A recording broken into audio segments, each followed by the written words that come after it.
Bonjour à tous, je suis le docteur Gérald de Kierzek, je suis médecin urgentiste à l'Hôtel-Dieu de Paris et je vais aborder avec vous aujourd'hui un sujet qui au début de l'année 2020 était inconnu de tous mais qui aujourd'hui envahit notre vie, nos conversations, les médias et aussi, vous le savez, nos hôpitaux avec lesquels nous devons apprendre à composer, le Covid-19. D'abord apparu en Chine, le Covid-19 est la maladie qui est causée par un nouveau virus, le SARS-CoV-2. C'est le nom un peu barbare qui appartient finalement à une famille de virus très répandus, connus, le coronavirus, qui peuvent aussi bien provoquer un simple rhume qu'une sévère détresse respiratoire et être à l'origine de graves épidémies ou s'ils se propagent à l'échelle mondiale, comme c'est le cas de pandémies. On les appelle coronavirus tout simplement parce qu'ils ont des particules à la surface dont la forme va rappeler une couronne, d'où le nom de coronavirus. Ce sont des virus qui, pour certains, comme le SARS-CoV-2 justement, peuvent se transmettre de l'animal à l'humain et ensuite de l'humain à un autre être humain. Le Covid-19 est très contagieux puisqu'en l'absence de mesures de protection, et je dis bien en l'absence de mesures de protection, chaque personne infectée peut en contaminer plusieurs, 2 à 3 généralement. Le délai d'incubation, c'est-à-dire le délai entre la pénétration du virus dans un organisme et l'apparition des premiers symptômes est variable de 3 jusqu'à 14 jours et il est donc possible de contaminer d'autres personnes avant la survenue des premiers symptômes et même en l'absence de ceux-ci, on parle de personnes asymptomatiques. Enfin, si dans la majorité des cas c'est une maladie bénigne et il faut bien le rappeler, un petit pourcentage de malades a de sévères complications qui nécessitent une hospitalisation et parfois une hospitalisation en réanimation et certains en décèdent. Mais la mortalité globale est estimée entre 0,1 et 0,5%, c'est-à-dire relativement faible.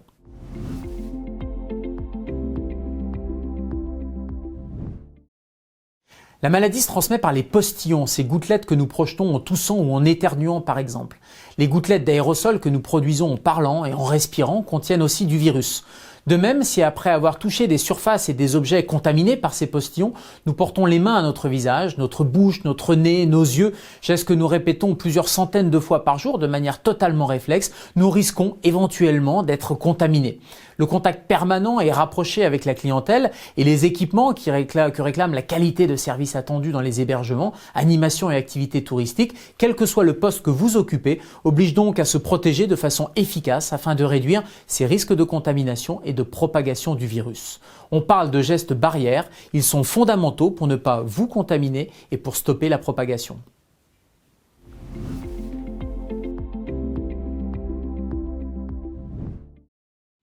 Les symptômes les plus courants sont un syndrome grippal, de la fièvre ou une sensation de fièvre, des frissons, une sensation de chaud-froid, une toux sèche ou grasse et une grande fatigue. On trouve aussi les maux de gorge, le nez qui coule ou encombré, les maux de tête et les douleurs musculaires, comme un rhume. Dans les cas les plus sévères, une toux asphyxiante, une oppression ou une douleur au niveau du thorax, une difficulté à respirer, mais aussi des extrémités ou des lèvres bleutées et une transpiration abondante peuvent apparaître. D'autres signes bénins sont parfois observés, comme une perte brutale de l'odorat, une disparition totale du goût, des douleurs abdominales, des diarrhées ou des symptômes sur la peau, que l'on appelle symptômes cutanés, comme des engelures ou des rougeurs douloureuses.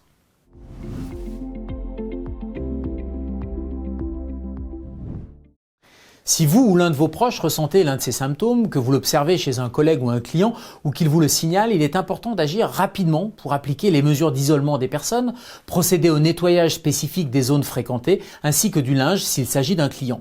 Dans votre cas, prévenez immédiatement votre hiérarchie et ou la personne en charge du protocole sanitaire Covid de votre établissement et si vous le constatez sur quelqu'un d'autre, conseillez à la personne d'en faire de même et de consulter un professionnel de santé. Vous concernant, ou si l'un de vos proches présente l'un de ces troubles, il est impératif de rester chez vous, de contacter un médecin, de porter un masque et de vous isoler ou d'isoler votre proche. Et si les symptômes s'aggravent, appelez le SAMU Centre 15 plutôt que de vous rendre directement aux urgences. Mais rappelez-vous, le Covid-19 est une maladie bénigne dans l'immense majorité des cas qui guérit spontanément. Vous pouvez ne présenter que des symptômes mineurs ou même pas de symptômes du tout. Et si vous adoptez les mesures de protection recommandées, comme vous le verrez dans votre prochain cours, le risque de contracter la maladie est limité.